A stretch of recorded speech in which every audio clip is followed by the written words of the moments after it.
Selamun aleyküm vatandaşlar. Selamun aleyküm. Bana halkım. Şu yine özümüzün kiçirak toparımız bilen gepleş geçirmekçi. Gepleşiğin esas maksadı yani temamız yani iki tane temamız üstünde durup geçirecek. O tema birincisi Türkmenistan'ı şu anki yağdayda pandemiye sebepli koronavirüsü bakanalap yollarını yapıp olmalı. İkinci temamız olsa şu adam durmuşundaki ulanılan internet hizmetdaşlığı bu arada. Yani internetin Türkmen vatandaşlarına el yeterli bulmayanlığını açık aydın görkezmek vardı. Şu iki temanın üstüne durup geçilecek. Ama şu birinci aytacak temamız şu internet hakkı ve o internet hakkı ol geçecek. Yani şu anki Türkmenistan'ın yağdayını vatandaşlar hemmecäňe özümüz şaýat bolup durýan o bu zat gatyr ütköşük zat aýtmana gerek ýok mu diýjek bolýan hemmäňiz özüňiz bilýänsiňiz. Internet diýilen zat adamyň durmuşynda esas rol oýnap durýar, esas rol bolup durýar we dünýä sivilizasiýa ütköp durýar şu anki ýagdaýda. Şu sebeple köp zatlar teknologiýalar alym bilimler yani islendik kurzat dünya derecesinde ütköp dur. Şol sebeple internet Türkmen ýagdaýda her bir adama her bir islendik ýurdun watandaşyna, islendik ýurdun raýatyna Türkmen ýagdaýda gerek bolup duran el yeterli ulgam bolup durýar we köp saatlar şu internetin üstünden amala aşylýar. Hatta bizim şu jemlenmemiz hem internetin üstünden jemlenýär yani. Şoň üçin diýjek bolýan zadym Türkmenistanla edir şu wagtda döwürde internet hyzmatdaşlygy düýbünden ýok. Diýip onu manipulasiýa edip çykarýarlar. Yani internet ama hemme zat el yeterli bizim yurdumuzda zat diýip yani şu diktatura rejimine saklanyp kalmagyny isleýän adamlar we onu gollayan adamlar halkyň kellesini manipulasiýa edýär we şol sanada kontrabanda ýoly bilen alyp barýarlar. Diýiljek bolýan zadym aslında hemme zat okulyan üniversitelerde de islendik ortaokullarda ya kollejlerde bolsun internet hökman ýagdaýda gerek bolup durýan zat we şoň üstünden gaty köp zatlar öwrenilýär, anyklanylýar we tejribeler geçirilýär şu internetin üstünden. Köp maglumatlary, habarlara eýe bolup bilýär. Özüňizden bilýänsiňiz. Ýagny diýjek bolýan zadym Türkmenistan'da internet näme üçin we näme sebäpden ýapypdyr? Şonu aýtjak bolýan, yani sebäbi Türkmenistan bilkastlaýyn edilýän bilkastlaýyn edilýän zat diýip düşünüp bilýär. Biz ýani bilgeçleýin edilýär kysgaça. Şu Türkmen halkynyň aňy, düşünjesi, bilimi resmesin we internetten ýani peýdalanmasyn diýilip şular ýalyk gözgin ýagdaýda Türkmenistan hökümeti, şu jenayetkar hökümeti bilgeçleýin, bilkastlaýyn ýagdaýda interneti kesýär watandaşlaryndan, Türkmenistan raýatlaryna. Ve şol sanada internet bizim ýurdumyza el ýeter, hemme zat yani gaz, tok, suw hemme zat el ýeter diýip şu wagt içinde bizim hemmämizi manipulasiýa görnüşinde saklap gezdiler ve saklamaklarına dowam ettirjek bolýar. Emma bu ýagdaýda indi ýol berilenok, ýol berjekleri mümkin näl. Sebäbi adamlar ýurtdaşyndaky adamlar akyl düşünjeleri düýbünden ütgedi, düýbünden başga düşünje eýe bolan adamlar hemmämize şol sanda bilen oýnajak bolýan manipulasiýasy, kontrabanda ýollary hiçdi biz üçin bir şeýle aýdylyp geçilýän söz ýaly bolup durýar. Onuň üçin o sözlerine biz ananamyzok, ananjagam bolamyzok. Gara düşünjämiz ütgän diýip aýtsa bolýar. Ýagny internet islendik bir adamyň durmuşy.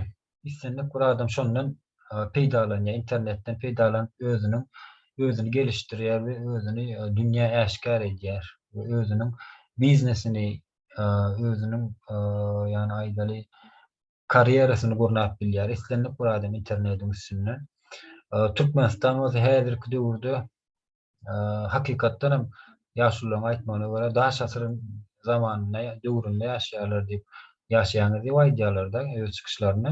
Hakykatdan hem daş asyryň döwri o döwür geçdi 20-nji asyrda ýaşap bers 20-nji asyryň ortalaryna ýaşap bers şu wagt. Şonuň üçin internet ulgamy hökmany ýagdaýda her bir Türkmenistan üçin gerekli bolup durýar.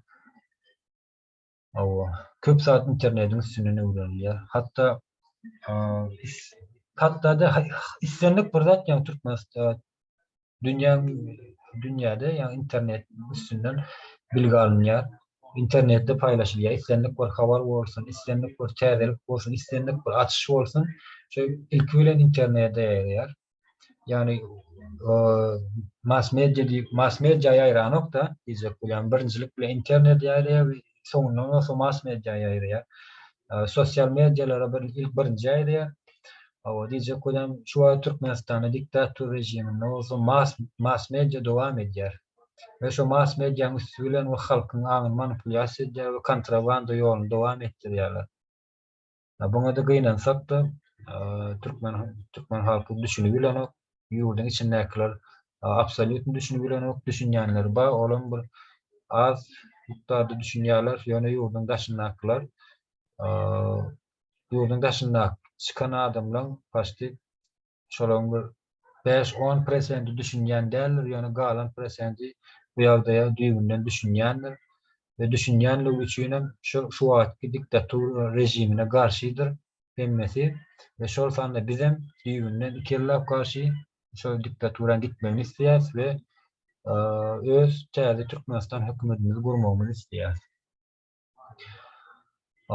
Şu taýda internet ýapyklygynyň türkmen raýatlaryna edýän ziýany zeleri barada siz aýtjaňyz bar bolsa watandaşlar.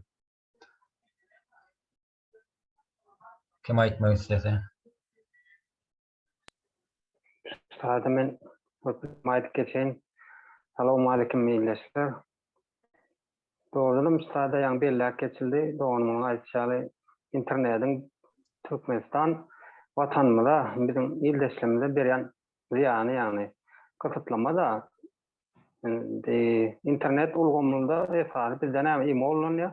Galan YouTube diýdi, WhatsApp diýdi, bir näçe görnüş uygulamalar bar. Olar düýünden gaty gysýa ýok ýa-da gysylan. Ýa-ni aýdylýaly bizim häkimetleriň ýürüýçiler bilkaslaýan edilýär. Ol her kim aýan, her kim bilýär ony. Oňa ýetişik akyl pikir ýerekkel.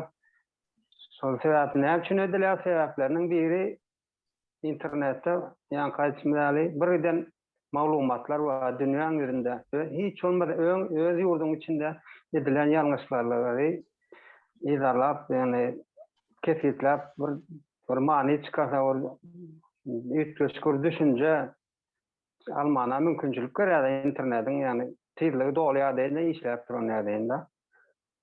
Şol sebäpli bizim häkimetimiziň edýän ýalňyşlyklary ýani genosit diýdiň, ýene diýdiň ýani kontrabanda diýildi. Şu zatlary bilinmez ýaly ýürüýçiler şu gysylýanlygy belli zat.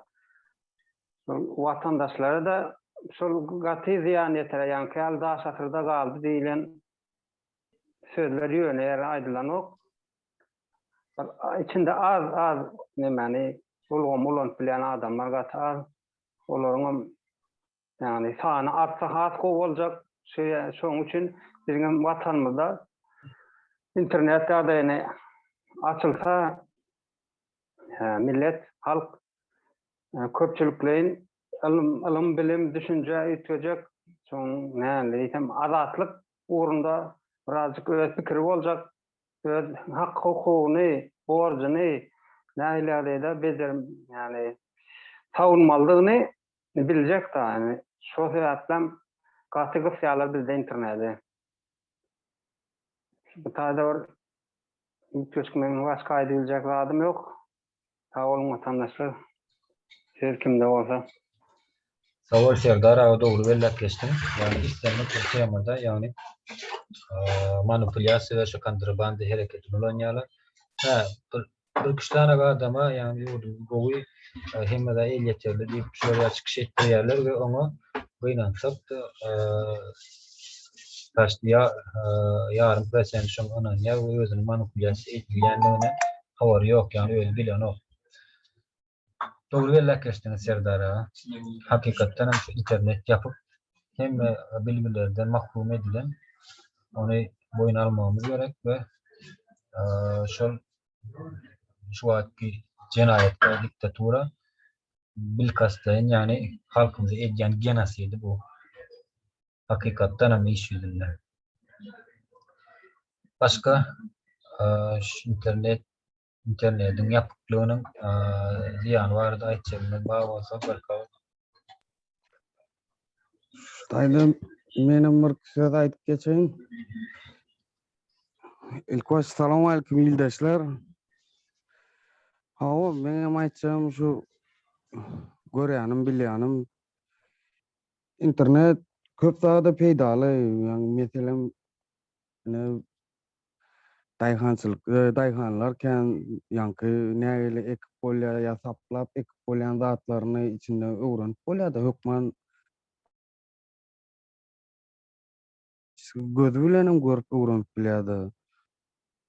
Diýjek bolýanym her hili nemeleri bar, uğurlary, ýollary bar internetin üstünden. Hemme zady öwrenip bolýar. Şo biziň ýanky jinayet häkimetimiz şo zatlardan bizi mahrum etdi. Men aýtjak bolýanym şol. Sowatsız bolsunlar, bu ýanky öz mass mediasyny manipulasiýasyny öňe ylgadyp adamlary şo nemeden 20-nji asyrdan ymyz alyp galjak bolup hareket edýärler.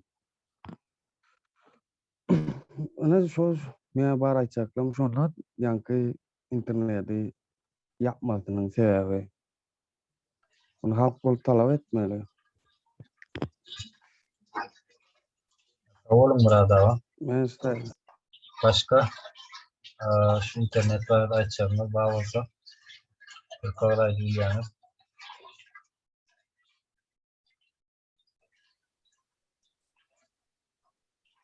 Aýtjaňyz. Men şu internetin Bayram ağa benim Assalamu alaikum hormatly ýyldaşlar, vatandaşlar.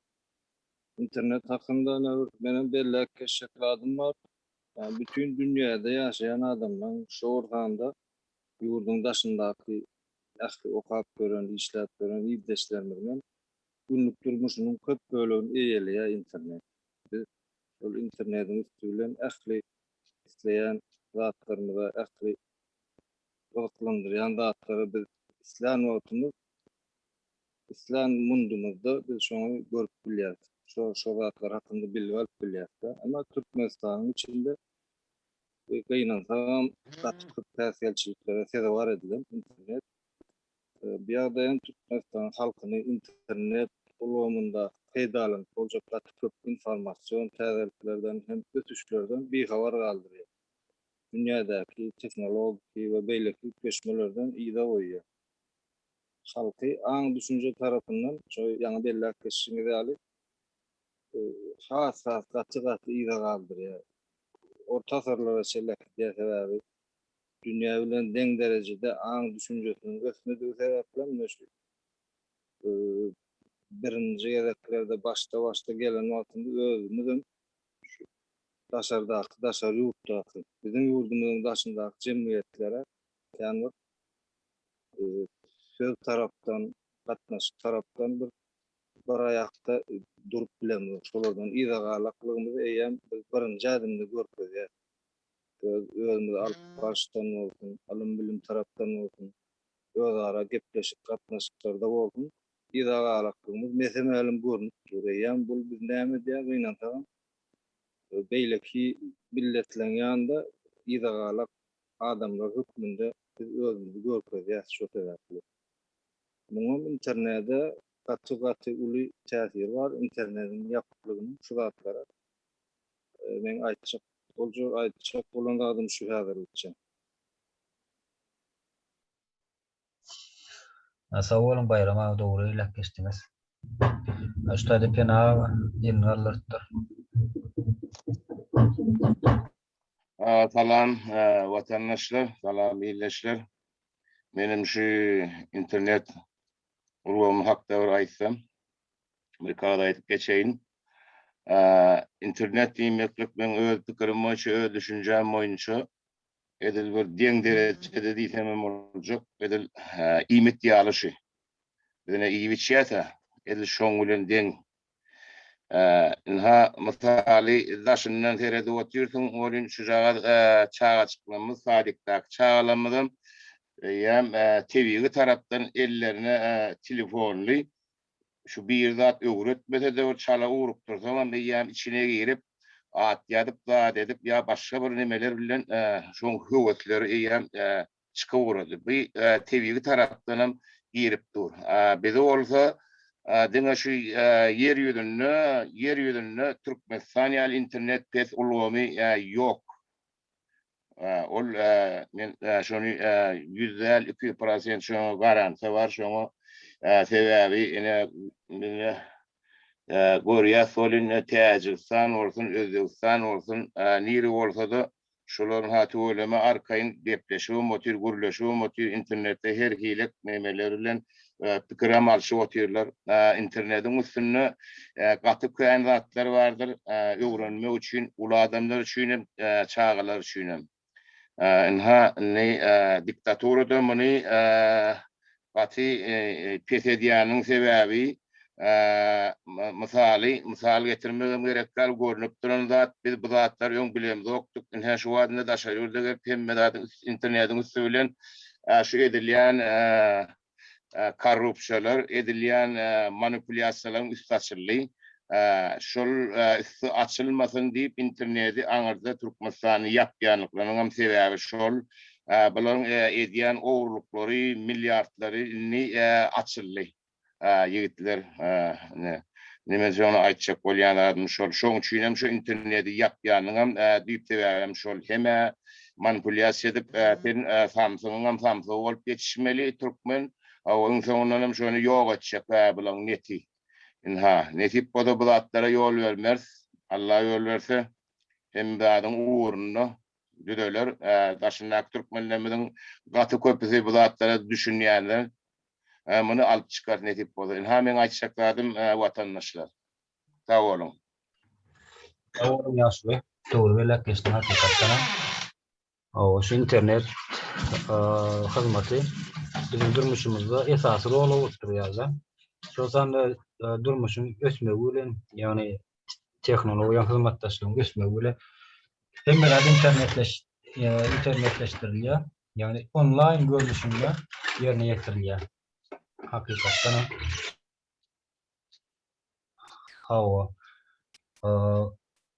hatta şeýle ýaksat da ýani inni üniversitetlerim daşary döwletleriň üniversitetleri, güýçlü ösen üniversitetlerim öz ýaşaýan ýurdunda, ýani üniversitede gitmesi internet arkaly, ýani online üstünden okap bilme şertlerini döredýär.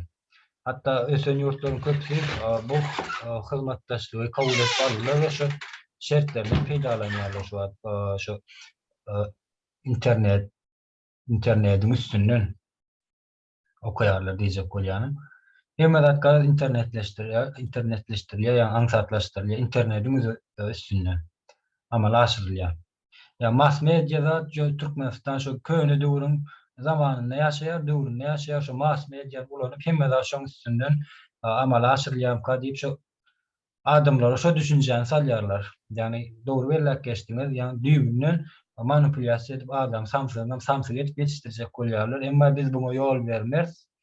Hakykatdan hem ýol bermez, soňra neçeli görüşýärs, nesip bolsa, bu diktatura rejim, hatta internet diýilen zat diktatura rejimini hiç ýyl ýok bolup gitmegine, aýrylyp gitmegine esasy hyzmat edýän hyzmatdaşlygyň biri bolup durýar şu wagt döwürde. Yani şular ýalyk kysgaça meňe aýdyp geçýär. Başga şu internet barada aýtjaňyz ýok, bolsa ikinji temaga geçelim. Yani ikinji temamyzam ýurdun ýapyklygy, ýurt näme üçin ýapyp, näme sebäpden bir ýarym ýyllap ýurtlar ýurt ýapyp Türkmenistan döwleti ýapypdyr. Gidiş gelişler hiç halk üçin ýok. Emma dogan garnaşlary, şu diktaturan dogan garnaşlary, hostarlary we şol sanly haram yegenleri islenlik wagt ýurdun daşyna çykmana, islenlik wagt ýurdun içine girmäne şertler döredilen özleri üçin, emma halk üçin, Türkmen halky üçin, Türkmen islenlik bir watandaş üçin bu şert düýbünden asla ýok. Ve buna özüňiz hem şaýatsyňyz, özüňiz hem görüp oturansyňyz, ne bir ýarym ýyl boldy Türkmenistanyň ýollaryny ýapyp duranyna. Hakykatdan hem açylan ýagdaýynda ýollar şu ýurdun içine gitjekden we ýurdun daşyna çykjak adamlar has köp bolup durýar şu wagt döwürde. Olam näme üçin? Ýagny Türkmenistanyň diktatura rejiminiň bolanlygy üçin we Türkmenistanyň şu ýagdaýyna gelenligi üçin ýurdun daşyna çykmany hemmesi meýletin bolup durýar. We şol sanly ýurdun daşyna çykyp gulçylyk etmäne özlerini hödürleýärler. Türkmen halkynyň hemmesi. Yani bu gulçylyk diýilen zat watandaşlar, bu gulçylyk sen gul etmäne, gul bolmana çykýan, sen pul gazanmana çykan ýok. Gul bir iki sany görnüşi bar ýurdun daşyna çykmanyň. Birinji görnüşe gul bolmana çykýan, ikinji görnüşe şu diktatura rejimini eklemäne çykýan sen ýurdun daşyna. Bir özüňiz bir pikirler görseňiz de ýurdun içindekileri men şuýda aýdyp geçjek bolýar. Siziň esasy maksadyňyz şu ýurdun daşyna çykmak, ýollaryň açylaryna garaşyp dursaňyz, siz köpüňiz içeri bilen habarlaşylanda aýdylýan sözler de bize. Berde diýjek bolýan zadym, siz bärik ýurdun daşyna çyksaňyz, haýsy islenlik bir döwlete çyksaňyz çykaň, ýani isle Türkiýe bolsun, isle Rossiýa bolsun, isle Ýewropa tarapy bolsun, ýa isle Arabistan bolsun, siz gul bolmana çykýaňyz we şu döwletde baran döwletiňizde siz uje gul hökmüne ulanýarlar. Siziň ikinji, üçünji adam bolup gidýäňizde, gara başga döwletleriň gözünde. Eger bular bilen deň derejede gitjek bolsaňam sen bilgiň bu islendik döwletiň raýatynyň bilgisinden ikesi uly bolmaly. Yani ikesi beýik bolmaly. Ve şoň bilýänden hem has ökde bilmeliler diýjek bolýan. Şular bilen deň hatarda gitjek bolsam. Şoň üçin özüňiz oturuň, pikir edin, özüňiz gül ýalyk ýurduňyz waka, şu ýurdumuzy şu diktatura rejimine talatmaly we şu diktatura rejimine garşy çykmana biraz özüňizi hyjy döredin, höwes döredin. Bu diktatura diýilen zat gitjekdir, oňa bir ýokurda Allahyň bardygyna inanşyňyz ýalyk inanyň, diktatura diýilen jenaýetkar topar saklar galmaly däldir we döwürem şoňa barýandyr. Diktatura diýilen rejim hiç ýerde, hiç döwletde bolmaýar, bolmalsa mümkinim däl. Sebebi alym bilim düşünje gaty düýbünden ütgeýär. Şoň üçin ýurdun daşyna çykjak we ýollar açylan ýagdaýynda ýurdun daşyna çykjak bolýan watandaşlarymyza şeýler hakda maslahatymy berdim. Düşünensiňiz diýip umyt edýän. Şuýda başga da aýtjaňyz bar bolsa UGD teme diýe birinji siz gallardyňyz söz senden. Salam vatandaşlar. Sağ olun. Ne şuýda ýollar açylmaly ýa-da ýollary açmak ýa-da ýollar açylandan soňra gitjekden geljekden bärik ýurdun daşyna çykjaklaryň has kän bolmagy barada. Ýa-da menem öz pikirleme aýdaýyn, şolar ýaly ilki bilen ýollary açylmagy barada. Ýagny ýollary nähil ýagdaýda açdyryp bolar we muny kimler edip biler? Ine men öz pikirim boýunça ýagny ýollaryň açylmagynyň talabyny ýurtdaşyndaky halk kän wagtdan bäri aýdyp gelýär, talap edip gelýär, muny bilýäňiz hemmäňizem. Ýöne daşynaklar näçe gyýbyrsa da, näçe talap etse de içindäki hökümetiň piňine de däl ýaraky bir hili gaýtan hasam zamogy hassa herkitýärler. Gitdiçe onu neştaýda onu nädip açdyryp bolar diýen pikir barda. Indi onu nädip açdyryp bolar? Ýagny egerde gapy içinden gulplanan bolsa, seňem gapyny düwüp girmek niýetiň ýok bolsa, onu gapyny içindekiler tarapyndan açdyrmagy taýinlamak gerek bize. Indi içindekiler näme etmeli we nädip ýoluň açylmagyny nähil ýagdaýda talap etmeli we olara şuny dogry talap etmegini kimler öwretmeli, maglumat bermeli. Men pikirim boýunça muny has gowy mazmuny edip aýdyp berjegem ýene de şu biz ýanky ýurdun daşyndaky galan watandaşlarymyz aýdyp bererse, watandaşlarymyz ýagny öýüne gidip bilmeýän, ene atasyny, dogan garyndaş çagajyklaryny, maşgalasyny eýen bir näçe aý bäri bagyryna basasy gelip giden ogullarymyz, kızlarymyz, gelinlerimiz zatlary öz ýygyna galan ýakynlaryna bugünden başlap öwretmekleri gerek. Menem şolaň biri hökümini şu wagt öz gedegimde ýanky ýurdun içindäki watandaşlarymyza, doganlarymyza, ýakynlarymyza we tomusyna tolap ýatan ýa gyşyna da palçykdan ýaňa ýörer ýaly bolmaýan ýollardan girip çykýan watandaşlarymyza daňdanlar 2 sany çörek üçin magazyndan öňünden obata durup ortanyň ýarymynda eli boş gaýtmaga mejbur bolýan watandaşlarymyza ýa-da un paýoklaryny 4, 5, 6 aýlap wagtynda alyp bilmän o magazynçysyna bizim unumyz wagtynda beren ok diýenlerini menimi etýän ardyny kime aýtsaň aýdaý diýilen watandaşlarymyza aylyk günlükleriniň ýetmezçiligi bilen çagajyklaryna, maşgalasyna dürlü-dümen vitaminli zatlardan, etli naharlardan iýdirip bilmän, gizlinlikde içine sığman aglayan watandaşlarymyza şuny türkmen watandaşlarymyza, türkmen ogul gyzlarymyza seslenýärin. Bizim ýagny ýurdun daşynaklarymyz zatlary eýen düşünlük aňymyzda ýetdi, bizim goşumyz arkamyzda. Biz size garaşýas, ýurdun içindäki watandaşlarymyz.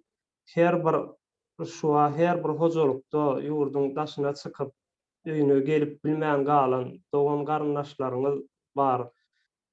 Ýa-da bundan beýlek ýurdun içindäkiler ýoluň açylmagyny talap edip başlamaly. Ýurdun daşyndaky alymly, bilimli watandaşlarymyza, ýanky şu zatlary gurnap edip biljek watandaşlarymyza ýurdun içine barmagyna kömek edin. Olary goraň. Ol adamlar size täze Türkmenistany, täze döwleti gurup bermekçi, sizi şol palçykal köçelerden halas etmekçi. Ondan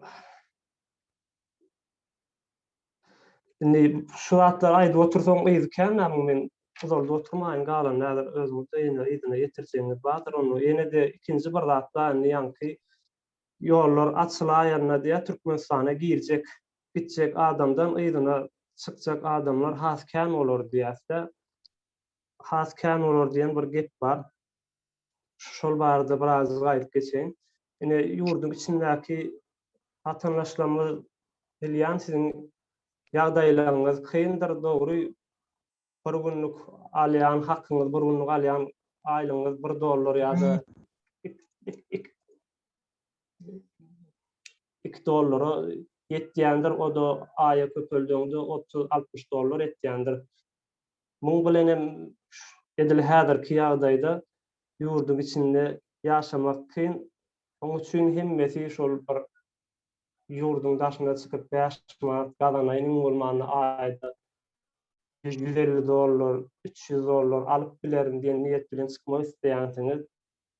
Elbette alyp bilersiňiz, her biriniz çyksaňyz ýöne bu dogrumka? Biz haçan çenli öz gazanjymyzy, öz eklenjimizi öz maşgalamyzdan, watanymyzdan aýra bir uzak bir ýerlerde gözlemeli. Ýani şin biz öz uçur gaýratymyzy, ýaşlygymyzy, öz elimizden gelýän hünärimizi, hyzmatymyzy öz watanymyz üçin sarf etmeliler. Gelin ilki bilen ýollary açalyň, daşyndaky ilmli bilimli watandaşlarymyza şu bilen täze Türkmenistany gurup berjek bolýan ýaşlarymyza yol bereliň, olara goralyň, olara kömek edeliň, goý olar bize täze Türkmenistany gurup bersinler, biz bilen bile tutuş halk bolup guralyň, ondan soňra öz ýurdumyzda işläliň. Indi bir ýurdun daşyna çykmak diýlen ýaly ýagdaý, galanj etmek diýlen ýaly ýagdaý, unudalyň watandaşlar, biziň esasy talabymyz ýollaryň açylmagynyň talabymyň sebäbi de her hojalykda biriniň ogly, biriniň gyzy bar. Ýurdun daşynda hemmäňiz bütün halk bolup üýüşüp çykyň içinden talap edip başlagyň biziň oglumuzy ýa biziň ärimizi, biziň kakamyzy, biziň ejemizi, gyzymyzy öýümüze gelmäne goýberýän ýollary açyň diýip talap ediň. Demek şu zatlar barada aýtjak bolýan.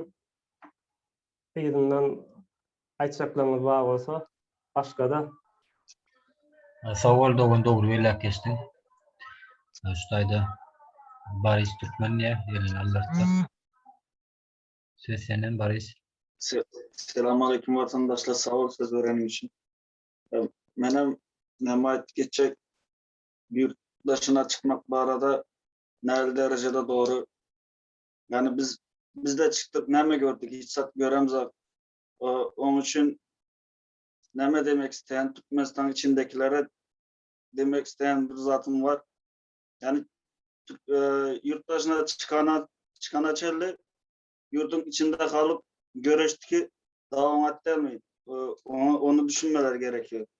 Yani boş boşuna ya çıkıp da 10 yıl, 11 yıl oldu. Mesela diyelim ne atam ne enem görüp bildim. Kızım 3 yaşındaydı, hazır 14 yaşına girdi. Mesela diyelim. Onlarda başına öyle bir zat gelecek yani. Öyle bir duruma yol vermeli değil yani. Onu demek istedim ben de. Sağ ol söz verenim için. Sag bol Baris, dogry belläp geçdiňiz. Şuýda Bayram aga elini aldatdy.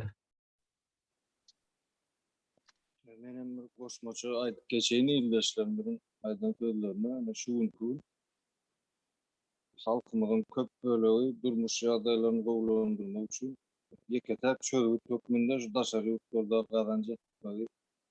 Son kredi ýaşaýly kredi ama aslında taraftan böyle değil. Elbette belli meçhurde pul kazanmak mümkün. Yani kazanılan pulun yanında yettiğimiz hak.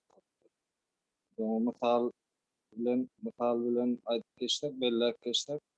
Başkalarımızdan, çağlarımızdan, yenatalarımızdan ayrıçılıkta geçiren günlerimizin yerini hiç bir bağlılık doldurup bilmiyor. Bayram aga sesiňiz haýal gelýär. Biraz gatrak gitmem gaýşy diýer. Şu gün bütün halk durmuş ýagdaýlaryny gowlandyrmagyň ýeketäk çözügi hökmünde şu daşary ýurtlarda gazanç etmekligi krediyada. Şu taýlarda şeýle gazanç edip durmuş ýagdaýlaryny gowlandyryp biler tip krediýalar ama beýle däl. Elbette belli bir meçhurde gazanmak mümkin pul. Ýöne gazanylan pulun ýanynda ýetdiğimiz has köpdür.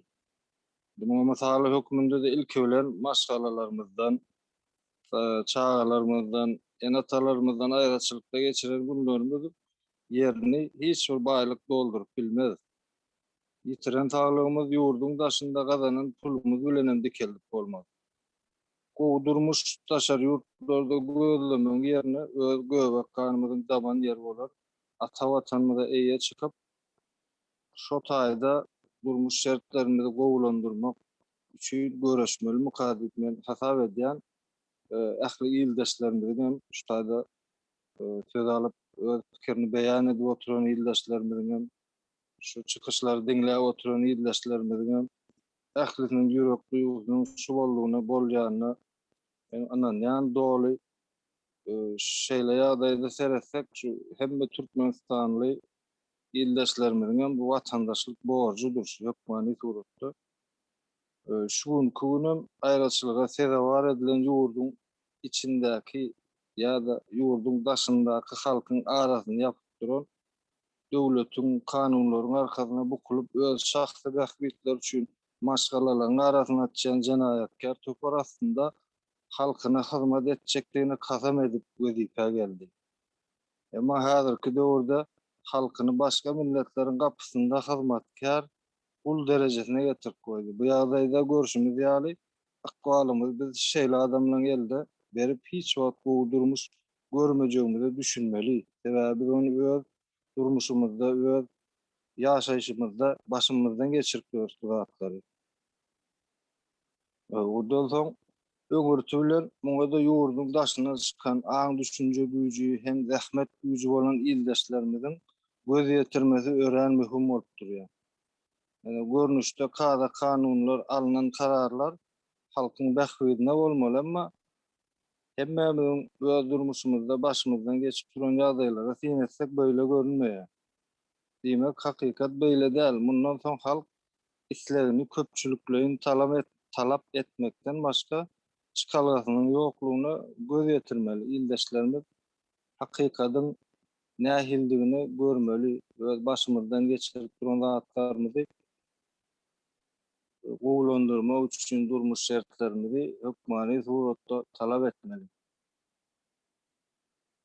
Hemen aýtjak zatlarym şular. Sag bolun dinlendiği üçin. Sag bol Bayram aga.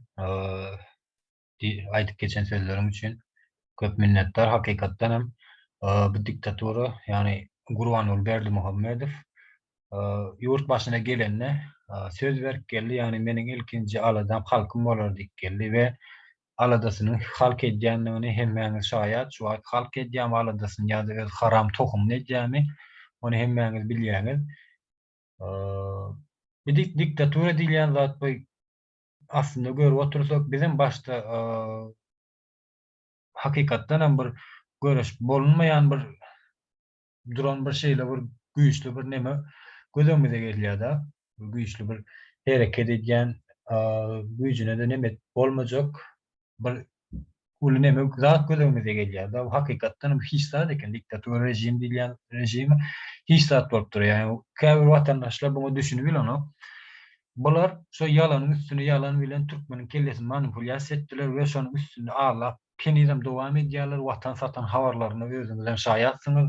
Ol bir sürü atjan zatlary, ol halk üçin edýän aladalary diýä, ýene bir zat diýä görleket diýä, olaň hemmesini özüňiz şaýatsyňyz. Bular hemmesi watandaşlar manipulýasiýadyr, kontrabandadyr. Buna asla ananjagam bolmaň. Sebäbi buna ananýan düşünýän adamlar buna bilýär näme-nämedigini. Şoň üçin diýjek bolýanym,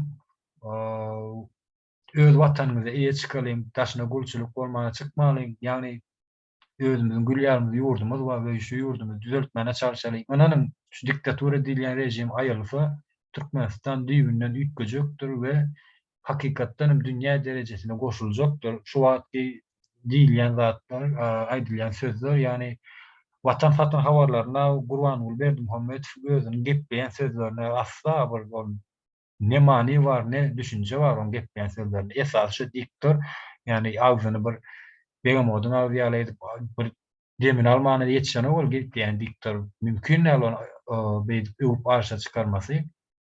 Şol sizi esasy şu sözler bilen manipulýasiýa edip we şolan siziň düşünjäňizi beýniňizde ornaşdyr. Diktatura diýilen zat hakykatdan hem hemmäňiziň gözüňizde uly bir garşyna çykyp bolmajak bir güýçli pikir edýänsiňiz oňa men radiolaşýan hakykatdan men de şonu ýalapdym başda, emma düşünjem pikirim üýtgänden soň bu düşünjelerim düýbünden ýigrenç döwletde şu diktaturany şu taýyn gidilmeli, aýyrmalylygyny düşünje berdi maňa. We şunlukda diýjek bolýan watandaşlar öz watanymyz üçin, öz ene topragymyz üçin görüşelim we öz hak hukumymyzy talap edelim. Hak hukuk bizde diýilse-de ýagny ol gaýgyryp ýa ýene bir zat edip dälle, ýani kanun esasında şol o taýda aslında kanun ilýän adam ýok. Ýöne şu diktaturan gitmegini isläniň hemmemiz talap edeli diýjek bolýan. Ýani gulçul gul bolmagy çykmalyň ýurtdaşyna o birazjyk düşünjäňizi üýtgedin, pikiriňizi üýtgedin, düşünjäňiz saparaga diýär şeýlere kursöz var ýaşulyň. Ýani düşünjäňizi üýtgedin günüňiz yani diktatura diýilen zat ýokdur. Hiç zatdır diktatura diýilen zat ýa-da hakykatdan şol eken yani düşünjäňizi üýtgeşseňiz diktatura diýilen zat aslında mümkin däldir o. Ol bir kiçiräjik bir fantaziýadyr yani. Bir diktaturan esasy saklap galmagan şol yalan bilen manipulyasiýa, propagandadyr. Onam dogry belläp geçen. Şu yalan bilen manipulyasiýa, propaganda bolmasa diktatura rejimi aňsat döreýän näler, döremegi mümkin näler we hemem şeýler hakda we hakykat her çaçan ýerde ýatýan näler hakykat dony yalan söz dony bürenýän näler şonu ýadyňyzdan çykarmaň we hakykat ýermede ama hakykatlygyna galýandyr. Meniň aýtjagym şundan ibaret. Başka aýtjagyňyz ýok bolsa şu taýda bayram agyryňyz bolurdymy? Ben kıysaçık belirleyip geçeyim şol prezident vazifesini eýele oturan adam iki sözün başını satıp bilmeyen adam ve onun karşısında iki elinin arasında kellesini sokup oturan elinde ruçka bilen depter şol depterine seyredip oturmaktan başka hiçbir iş etmeyen adamlar. Şuna üns versek şol adamların bizim ähli welaýatlarymyzda etraplarymyzda iň bir mühüm wezifelerde oturup halkın durmuşunu gowulaşdyrmak üçin jogapkar adamlardan. Yani şol adamlardan biz näme garaşmaly? Hemmemiz görüp oturýar şolaň ýagdaýyny. Olar kellesini aşağı depterden başını galdyryp bilmän duran adamlar. Onuň üçin ol adamlarda biz garaşmaly däl, öldürmüşimiz şolaň gowularyna garaşaýan ýagdaýymyzda da ne görüp oturýar şuň düşünýän. Yani şunu goşmak istedim. Sağ ol Bayram ağa. Bular halkyň durmuşyny gowlandyrmaga hiç ýyly bilen başarlygy ýokdur. Onam görüp gelýär. Başarman bilmeýärler, sebäbi başarjak adamlaram ýok. Türkmeniň intellektual gatlagyny bular hakykatdan ýok etdiler. Yani bahasyny ýetip bolmajak gızıllan gymmatly intellektual gatlar. Yani saparaga aýdyp geçýärler şu 2002-nji ýylyň sanjar aýyndaky bolup geçen hadisany özüňizem şaýatsyňyz, görensiňiz şu taýda 100den gowrak adamyň ada alyp geçildi. Inte bol biziň tanydygymyz diýe tanamayanlar has köp eken. Bular şu döwürlerde türkmeniň intellektual gatlagyny ýok edenler. Ondan öňem we 2002-nji ýylda sanjar hadisasyna da has köp. Şoň üçin bularda hiç bir başarlyk ýokdur. Hatda şu şeýler bir zat aýdyp geçenine şu arkasında duran İsrailler var diye, Orslar var diye, Nevrzatlar var diye. Olar arkasında duran bolsa, hakykatdan hem duran bolsa, yani bu çözüm tapardylar. Hükmany ýagdaýda tapardylar. Şu diktatura rejiminiň saklanyp galmagy üçin. Olar hiç bir çözüm tapylan oklar, şoň üçin näme etjeklerini bilen oklar. Ondan çekinip oturmaň, watandaşlar gorkup oturmaň. Bular gitjegen görünüp dur, galmaýaram. Şoňa da derkananyň. Menem gysgaça şunu aýdap geçdim. Eger başka şu taýda aýtjagyňyz ýok bolsa, gepleşigimizi tamamlaýalyň onu şu taýda. Murad aga ýerinizi galdyrdyňyz. Men şu taýda watandaşlama ýüzlenesim bele. Köpsi işläp berdi. Köpsiniň aladalary bar. Bir guruluş etýän, beýlekçi. Plança ýönesem gitjekdi. Umuman watandaşlar näme etseňizem ýa guruluş etberen bolsaň bir azýamyza analizine seredip görüň. Guruluş etýän ol ýönesen eden şu taýda galran jaýyň ýeri seňki däl. Mesele maýdaly bir günleriň bir gününe şu taýdan nebit tapyly. Eger hökümetiň adyna boljak bolsa, seňem öýüňe şu Aşgabatyň kala tekizläp görler, o çölüň orta arasynda suw ýok, näme ýok ýerine sana yer bererler. O da wagtlaýyn. O da seň adyňa däl. Şeýdem ýene şo taýdan ýene guruluşyň öze täzeden guruluşyna başlarsyň. Ene ýok ýalan sözler diýsem Türkiýe seredim. Haýsy binany görseň bu eýesi bir adamdyr. Yer halkynky. Türkmenistan ýala yer hökümetiňki däl. Şoň ýala galanlar beýlek ýanky plança puladan par maşinalan soň näme etjek? Aňar bir da etmele. Şu zatlaram bu vatandaşlar pikirlenmek on ýalak agyr zat däl ýa daş götürmeliler. Prosta kelläňi işletmeli. Bizem şu siz ýala gelemizde diktaturan nämedigini bilemiz. Koltuň wagtyň geçmegi bilen gözüňe maçylýa düşünjäň ösüp başla. Umuman vatandaşlar pikirlenin mi? Bar aýtjam şundan ibaret. Şonu aýtjak boldum. Sag ol Murad aga. Dogry bellek geçdiň. Başka şu taýda öz pikirini aýtjak ýok bolsa şu taýda tamamlaýalyň ýani gutaraýalyň. Vatandaşlar gysgaça şundan ibaret, şu aýdylan diýilen sözlerden dogry netije çykarmaňlary sizden bir ullakan haýyş edýän. Hemem manipulýasiýa ýollaryna her biriňiziň allanmazlygyňyzy isleýäris. Sebäbi manipulýasiýa her hilidir.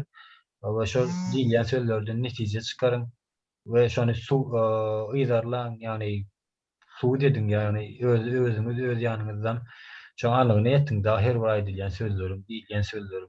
Käbir aýdýa, bizim şu çykyşymyzy dinläp, näzir käbir şu nemäň içine girmeýän aktivistçilik nemesinin içine girmeyenler şeyler netije çıkaracak da, yani sizinki boş görürüm, yani ikağıl aydanınız bilen diktatura ütgüyemi deyip diyersiniz, yani şeyler bellek geçersiniz, yani komentaryaların aşağına da. Elbette sizin fikrinizde, sizin kelläňizde oňýalak bolup biler, ama bizim kelläňimizde oňýalak däl, yani düşünjämizde. Biz öz düşünjämizi, özümüz düşünüp öz düşünjämizi we halka ýetirýäs. Bärde ol ütgeşip. Bizim hem alıp barýan nemämiz ýok, yani alıp barýan nemämiz ýok diýen, ýani sizinki ýalak, yani ikawaz gepläniň bilen hakykatdan diktatura ütgeýär diýen düşünje ýok bizde. Birinjilikden, yani öz watandaşlarymyza, yani size, yani şo eger şoň ýalak pikirde bolýan adamlara düşünjäni berjek bolýas, özümüz düşünýämsok, şu işlerin içine giremsok. We sizin hem düşünmeňizi isleýär, her bir aýdylýan sözlerden, her bir aýdylýan diýilýän gepleşiklerde, edilýän gepleşiklerden netije çykarmaňyzy sizden ullakan haýyş edýär. Soňra için dinläniňiz üçin köp sag bolun. Gepleşik geçenni